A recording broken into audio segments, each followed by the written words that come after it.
Assalamualaikum dear friends, myself Kamal Siddiqui and you are watching my YouTube channel The Knowledge Academy। हम अपने previous video में biology की 7 branches in detail discuss कर चुके हैं। आज हम मज़ीद 6 ब्रांचेस पढ़ेंगे। हमारी जो नेक्स्ट ब्रांच है वो है taxonomy. It deals with the description, identification, classification and scientific naming of living organisms according to their similarities and dissimilarities। हम जानते हैं कि दुनिया में बहुत सारे जानदार मौजूद हैं, तो तमाम जानदारों की एक ही तरह स्टडी करना और इसके बारे में एक्सपेरिमेंट्स करना ये बहुत ही मुश्किल काम था। तो बायोलॉजिस्ट ने ये सोचा कि क्यों ना हम इन मुख्तलिफ जानदारों की मुख्तलिफ क्लासेस बना लें, इनको मुख्तलिफ ग्रुप्स में डिवाइड कर दें। तो ये जो क्लासेस बनाने का अमल है ये जिस ब्रांच में किया जाता है इसे हम टेक्सोनोमी कहते हैं। टेक्सोनोमी वर्ड्स टेक्सा से निकला है जिसका मतलब होता है ग्रुप और नोमी का मतलब होता है नेम। टेक्सोनोमी एक ऐसी ब्रांच है बायोलॉजी की जिसमें बायोलॉजिस्ट लिविंग ऑर्गेनिजम्स को डिफरेंट ग्रुप्स में कैटेगराइज करते हैं और ये जो क्लासिफिकेशन होती है लिविंग ऑर्गेनिजम्स की ये उनकी यकसानियत और गैर यकसानियत की बिना पर होती है। अब हम यहाँ पर एक छोटी सी मिसाल ले लेते हैं। हम अगर एक स्कूल को देखें तो हम ये देखते हैं कि तमाम बच्चों को एक साथ एक रूम में, या आप यूँ कह लें कि उन्हें एक क्लास में नहीं बिठाया जाता, बल्कि इनके लिए एक अलग अलग क्लासेस बनाई जाती हैं। अगर हम नर्सरी क्लास के बच्चों को देखें तो इन सब का लेवल एक ही होता है। इन सब को ए फॉर एप्पल ही पढ़ाया जाता है, ना कि व्हाट इज़ बायोलॉजी। और अगर हम 9th क्लास की बात करें तो इन सब बच्चों का लेवल एक होता है और इनको इनके सब्जेक्ट्स के हवाले से पढ़ाया जाता है। मतलब इनकी सिमिलरिटीज़ की बुनियाद पर इनको अलग अलग क्लासेस में क्लासीफाइड किया गया है। तो इसी तरह जानदारों की यकसानियत और गैर यकसानियत की बिना पर इनको अलग अलग क्लासेस में क्लासीफाइड किया गया। फॉर एग्ज़ाम्पल, जो बेबी बर्थ करते हों या जिनकी स्किन हेयरी हो और जो वार्म ब्लडेड एनिमल्स हों इनको क्लास मेमल्स में रखा गया। उड़ने वाले जानदारों को क्लास एविस में रखा गया। रेंगने वाले जानवरों को क्लास रेप्टाइल्स में रखा गया। और ऐसे एनिमल्स जो ड्यूअल लाइफ हों, मतलब खुश्की और पानी दोनों में रहते हों और कोल्ड ब्लडेड हों, मतलब उनकी बॉडी का जो टेम्परेचर होता है वो चेंजेबल होता है, ऐसे तमाम जानवरों को क्लास एम्फिबिया में रखा गया। और ऐसे तमाम जानदार जिनकी बॉडी का टेम्परेचर चेंजेबल हो और वो पानी में रहते हों, उनकी बॉडी पे स्केल्स मौजूद हों और वो सांस अपनी गिल्स की मदद से लेते हों, ऐसे तमाम जानवरों को क्लास स्पाइसेस में रखा गया। तो मतलब जानवरों की सिमिलरिटीज़ और डिससिमिलरिटीज़ की बुनियाद पर इनको क्लासिफाइड करना और इनको नेम देने की स्टडी को हम टेक्सोनोमी कहते हैं। And the next branch is palaeontology. It is the study of animals and plants that lived in remote past and are now found as fossils in the rocks. It can be further divided into 2 branches. Paleobotany, it is the study of plants fossils. Paleozoology, it is the study of animal fossils. Paleontology biology की वो branch है जिसमें हम fossils की study करते हैं। अब हम यहाँ पर ये जान लेते हैं कि फॉसिल्स कहते किसे हैं। ऐसे लिविंग ऑर्गेनिजम्स जिनका वजूद इस दुनिया में मौजूद नहीं और उस लिविंग ऑर्गेनिजम्स का स्केलेटन या कोई बॉडी का पार्ट अगर हमें किसी माउंटेन या ज़मीन के नीचे से मिले उसे हम फॉसिल्स कहते हैं। पैलेंटोलॉजी को 2 ग्रुप्स में डिवाइड कर दिया गया है। एक पैलियोजोलॉजी है जिसमें हम ऐसे जानवरों की स्टडी करते हैं जिनका वजूद अब दुनिया में मौजूद नहीं है, और दूसरा पैलियोबॉटनी, इसमें हम ऐसे पौधों की स्टडी करते हैं जिनका वजूद अब इस दुनिया में मौजूद नहीं। Biochemistry, it deals with the chemistry and chemical aspects of living system. Biochemistry biology की एक ऐसी ब्रांच है जिसमें हम स्टडी करते हैं मुख्तलिफ कंपाउंड्स को। केमिस्ट्री के जो मुख्तलिफ कंपाउंड्स हैं और जो पाए जाते हैं लाइफ के अंदर, मुख्तलिफ जानदारों के अंदर पाए जाने वाले मुख्तलिफ कंपाउंड्स की स्टडी को हम बायोकेमिस्ट्री कहते हैं।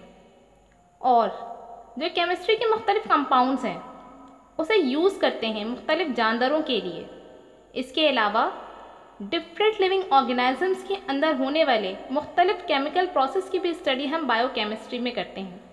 यानी जितने भी जानदार हैं इनके अंदर कोई ना कोई केमिकल प्रोसेस हर वक्त हो रहा होता है। इन केमिकल प्रोसेस को हम बायोकेमिस्ट्री में स्टडी करते हैं। अब हम देखते हैं कि केमिस्ट्री का जो इल्म है वो किस तरीके से मुख्तलिफ जानदारों के लिए हम इस्तेमाल करते हैं। हम जब मुख्तलिफ़ किस्म की मेडिसिन्स का इस्तेमाल करते हैं मुख्तलिफ़ किस्म की बीमारियों के लिए, और जितनी भी मेडिसिन्स हैं जो मुख्तलिफ़ केमिकल कंपाउंड से बनी हैं और मुख्तलिफ़ जानदारों से ही मुख्तलिफ़ केमिकल कंपाउंड्स निकाले जाते हैं और इनसे मेडिसिन्स बनाई जाती हैं और इन मेडिसिन्स को लिविंग ऑर्गेनिजम्स की मुख्तलिफ़ बीमारियों के लिए इस्तेमाल किया जाता है। अब हम ये देख लेते हैं कि जानदारों के अंदर कौन कौन से केमिकल प्रोसेस हो रहे होते हैं। हम यहाँ एक प्लांट की मिसाल ले लेते हैं कि प्लांट अपना फूड किस तरह बनाते हैं। तो प्लांट अपना फूड फोटोसिंथेसिस के ज़रिए बनाते हैं और ये कंप्लीट केमिकल प्रोसेस है। और इसमें होता क्या है कि प्लांट अंडरग्राउंड से H2O लेता है, मतलब वाटर लेता है। इस H2O को लीव्स तक ले जाता है जहाँ पर क्लोरोप्लास्ट मौजूद होता है और वो एयर से CO2 मतलब कार्बन डाइऑक्साइड लेता है और सूरज की रोशनी की मदद से उसे कन्वर्ट कर देता है कार्बोहाइड्रेट्स में, और इसके नतीजे में बनने वाली गैस ऑक्सीजन को हवा में खारिज करता है। तो ये जो पूरा प्रोसेस है जिसके नतीजे में पौधा अपनी खुराक बना रहा है, ये कंप्लीट केमिकल प्रोसेस है। और अगर हम यहाँ इंसान की मिसाल ले लें कि इनके अंदर कौन कौन सा केमिकल प्रोसेस हो रहा है, तो हम देखते हैं कि इंसानों के अंदर जो रेस्पिरेशन का प्रोसेस है वो एक केमिकल प्रोसेस है। ये एक ऐसा केमिकल प्रोसेस है जहाँ हमारे ब्लड के अंदर गैसेस एक्सचेंज हो रही होती हैं। हमारे ब्लड में ऑक्सीजन शामिल हो रहा होता है और ऑक्सीजन शामिल होने का जो प्रोसेस है वो हमारे लंग्स में हो रहा होता है, और ब्लड के अंदर बॉडी के मुख्तलिफ हिस्सों से आने वाली कार्बन डाइऑक्साइड जो हमारे फेफड़ों में आती है, जिसे हम दोबारा एक्सेल बाहर हवा में खारिज कर देते हैं। तो ये भी एक केमिकल प्रोसेस है। और हमारे डाइजेस्टिव सिस्टम में भी केमिकल प्रोसेस हो रहा होता है। तो मतलब जानदारों के अंदर हर वक्त केमिकल्स मौजूद होते हैं और हर वक्त एक केमिकल प्रोसेस हो रहा होता है, और इसकी स्टडी को हम बायोकेमिस्ट्री कहते हैं। Microbiology. Micro means very small, which we can't see our naked eye. Only we can see with the help of microscopes. It deals with the study of microscopic organisms such as virus, bacteria, etc. इस branch में हम ऐसे छोटे छोटे जानदार की study करते हैं जिसको हम अपनी खुली आंख से नहीं देख सकते, सिर्फ और सिर्फ हम उसे माइक्रोस्कोप की मदद से देख सकते हैं, जैसे कि वायरस और bacteria. And the next branch is embryology. It is the study of progressive developmental changes which occur after zygote formation up to an organism is formed. It is also known as developmental biology. Embryo means unborn. जब female sex cell और male sex cell आपस में fertilised होते हैं तो zygote formation होती है। अब हम यहाँ ये जान लेते हैं कि जाइगोट क्या है। जाइगोट एक फर्टिलाइज्ड सेल है। जाइगोट मुख्तलिफ स्टेजेस से गुजरने के बाद एम्ब्रियो बनाता है। एम्ब्रियो की जब फॉर्मेशन होती है तो वो उसके बाद एक न्यू इंडिविजुअल ऑफस्प्रिंग बनाता है। अब एम्ब्रियो और न्यू ऑफस्प्रिंग के दरमियान कुछ डिफरेंट स्टेजेस होते हैं। इन स्टेजेस की स्टडी को हम एम्ब्रियोलॉजी कहते हैं। And the last branch is biotechnology. It deals with the study of application of biological process used for the welfare of mankind. Biotechnology. इसमें दो लफ्ज़ हैं, एक बायो और दूसरा टेक्नोलॉजी। सबसे पहले आपको मालूम होना चाहिए कि टेक्नोलॉजी है क्या। अगर आप इसकी सिंपल सी डेफिनेशन देखें तो it is the application of scientific knowledge for practical purpose specially in industry. मतलब जो भी आपकी साइंसी मालूमात है, जो कुछ आप पढ़ रहे हैं, इसको जब आप प्रैक्टिकली इंडस्ट्री के अंदर या कहीं पर अप्लाई करना शुरू कर देते हैं, इसको किसी मकसद में इस्तेमाल करना शुरू कर देते हैं और इससे लोगों को बेनिफिट देना शुरू कर देते हैं, तो इसको हम टेक्नोलॉजी कहते हैं। मिसाल के तौर पर अगर आपने देखा हो कि एक मोटर इंडस्ट्री है, एक मशीन है जो छोटे छोटे पुर्जे बनाती है। इन पुर्जों को जोड़कर बहुत बड़ी बड़ी गाड़ियाँ बनाई जाती हैं। इसी तरह से एक मेडिकल की टेक्नोलॉजी है, इसमें मेडिसिन्स बन रही होती हैं। अगर आप मेडिसिन्स फैक्ट्री में जाते हो तो वहाँ मशीन चल रही होती हैं जो मेडिसिन्स की पैकिंग कर रही होती हैं और वहाँ पर सर्जरी के आलात बन रहे होते हैं। ये सब मेडिकल की टेक्नोलॉजी में आ जाती है। अब आपने बड़ी बड़ी मशीनरी देखी होगी जिसमें सड़कें बन रही होती हैं और पुल बन रहे होते हैं। ये सब इंजीनियरिंग टेक्नोलॉजी में आ जाती है। अगर आपको टेक्नोलॉजी समझ आ गई हो तो अब हम बात करते हैं बायोटेक्नोलॉजी की कि बायोटेक्नोलॉजी है क्या।